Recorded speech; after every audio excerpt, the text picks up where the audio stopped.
ব্যাপারটা এমন না যে আল্লাহ লিখে রেখেছেন বলে আপনি বেছে নিচ্ছেন। যেহেতু আপনি এটাই বেছে নেবেন, তাই আল্লাহ আগে লিখে রেখেছেন। এখানে পছন্দ আপনার, তবে আল্লাহ আপনার পছন্দ জানেন। যেমন ধরেন একটা রাস্তার মোড়ে আসলেন, সামনে 5টা রাস্তা, রোড নাম্বার 1, 2, 3, 4, 5। এখানে পছন্দ আপনার, বেছে নিতে পারেন রোড নাম্বার 1, 2, 3, 4, 5।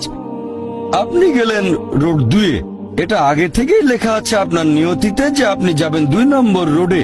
ব্যাপারটা এমন না যে আল্লাহ লিখেছেন বলে আপনি করছেন। যেহেতু আপনি এটাই বেছে নেবেন, তাই আল্লাহ আগে লিখে রেখেছেন। তাহলে পছন্দ আপনার। আপনি চাইলে টাকা উপার্জন করতে পারেন ভালো কাজের মাধ্যমে, হালাল উপায়ে, অথবা পারেন চুরি করে হারাম উপায়ে। পছন্দ আপনার। ধরেন চুরি করলেন, এটা আপনার সিদ্ধান্ত। তবে আল্লাহ আগে থেকে জানেন যে এই লোকটা সহজে টাকা পেতে চায়, তাই চুরি করবে। তাই আল্লাহ আগে লিখে রেখেছেন যে এই লোকটা 25 বছর বয়সে চুরি করবে। এখানে দোষটা কার? দোষ আসলে আপনার। তবে আল্লাহর আছে ইলমে গায়েব, তাই তিনি আগেই লিখে রেখেছেন।